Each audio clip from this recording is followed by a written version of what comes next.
ముఖ్యంగా ఇప్పుడు MO2 అనేది అది చాలా డేంజరస్ అనుకోండి, ఎవరికి తెలియని విషయము. ఇప్పటివరకు చాలా ఎఫెక్ట్ అయ్యేది అదేంటంటే సర్వర్స్ ఏవైతే ఉన్నాయో, ఇప్పుడు ముఖ్యంగా ఇక్కడ తెలుగు ఫిల్మ్ ఇండస్ట్రీ వాళ్ళ మూవీస్ అన్నీ కూడా 2 సంస్థల దగ్గర ఏవైతే ఉన్నాయో వాళ్ళ దగ్గర వాళ్ళు మొత్తం ప్రొడ్యూస్ అయిన తర్వాత ఫైనల్ మూవీ ఏదైతే కాపీ ఉంటుందో వాళ్ళ దగ్గర అదే వాళ్ళ పేరు UFO అండ్ క్యూబ్, ఈ 2 ఉన్నాయి వాళ్ళ దగ్గర. అంటే వాళ్ళు కూడా సేఫ్ అనుకున్నారు, కానీ వీళ్ళు ఏ లెవెల్లో ఆపరేట్ చేస్తున్నారంటే వాళ్ళకి తెలియకుండానే మూవీ అక్కడ నుండి హ్యాక్ చేసేసి వాళ్ళు మూవీ పైరసీ చేస్తున్నారు. సో ఇప్పుడు ఈ దీంట్లో ఏమైందంటే, ఎప్పుడైతే జానా కిరణ్ కుమార్ ఆ కేసులో దొరికాడో అతని క్రిప్టో పేమెంట్ ఏదైతే జరిగిందో దాని అనాలిసిస్ చేస్తే మాకు బైబిట్ వాలెట్ ద్వారా అతని పేమెంట్ అయిందని తెలిసింది. ఈ బైబిట్ వాలెట్ అస్మిత్ సింగ్ అని పూనాకు చెందినవాడు. సో అతన్ని మా టీం వెళ్ళి అదుపులో తీసుకుంది. అతను అక్కడ క్రిప్టో ట్రేడర్. ఆయన ఏం చేస్తాడంటే ఈ క్రిప్టో కరెన్సీని US డాలర్స్లోకి కన్వర్ట్ చేసే ట్రేడర్ ఇతను. సో అతను టెలిగ్రామ్ యూజర్ ID క్యూటీరియో అని ఒకటి వాడుతున్నాడు. అది ఎవరికి అంటే ఆ లింక్ ఎట్లా వచ్చిందంటే, ఈ @క్యూటీరియో అనే టెలిగ్రామ్ యూజర్ ID ఎవరిది అనేది దర్యాప్తు చేస్తే అది ఒక అశ్విని కుమార్, రెసిడెంట్ ఆఫ్ పట్నాది అని తేలింది. దాని తర్వాత మా టీం అక్కడ వెళ్ళింది. అతను అక్కడ పట్నాలో ఒక చిన్న ఇంట్లో ఫ్యామిలీతో 22-year-old పర్సన్ ఇతను అదే 12th ఇంటర్మీడియట్ ఎడ్యుకేటెడ్.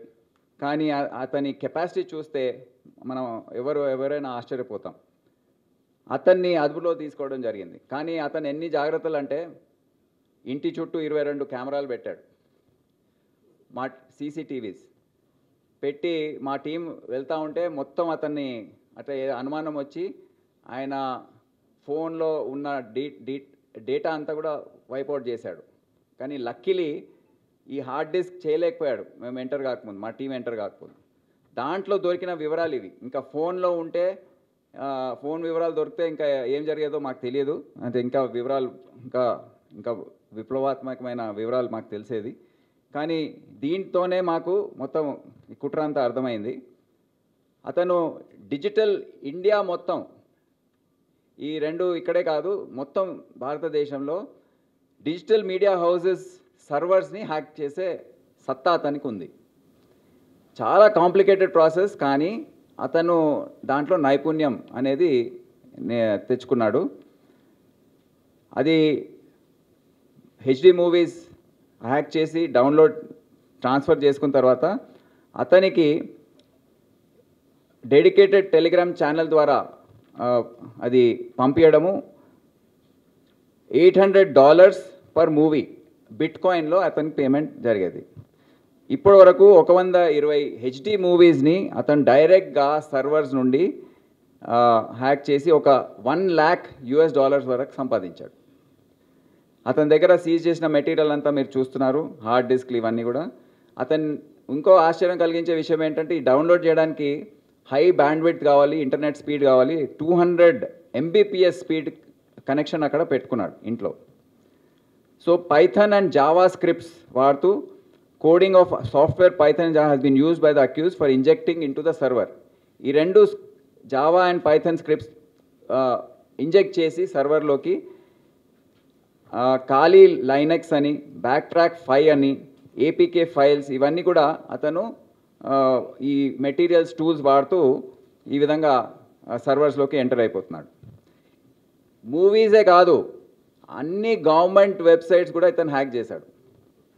ఆ మధ్య మీకు తెలుసా తెలంగాణ వెబ్సైట్స్ అన్నీ కూడా డౌన్ అయ్యాయి. సో ఇటువంటి వారిదే మా తెలంగాణ పోలీస్ సంబంధించిన వెబ్సైట్స్ అన్నీ ఇతని వల్ల కాలేదు, కానీ ఇటువంటి ఇంకా హ్యాకర్స్ ఉన్నట్టున్నారు. ఇతను government of India, government of Bihar, Jharkhand అన్ని వెబ్సైట్స్ హ్యాక్ చేసి అన్ని డీటెయిల్స్, అక్కడ ఉన్న ఎంప్లాయీస్ వాళ్ళ జీతాలు, ఈ సర్వర్ కంపెనీ, ఇప్పుడు ఈ ఈ డిజిటల్ మీడియా కంపెనీస్ అయితే వాళ్ళ జీతాలు వివరాలు అన్నీ అతని దగ్గర ఉన్నాయి టోటల్. ఆ రోజు చూపిస్తే కూడా వాళ్ళు చాలా ఆశ్చర్యపోయారు. ఎలక్షన్ కమిషన్ వెబ్సైట్ కూడా అతను హ్యాక్ చేసి డీటెయిల్స్ అన్నీ, అంటే ఇష్టం ఏది అవసరం ఉంటే అది హ్యాక్ చేసేస్తున్నాడు.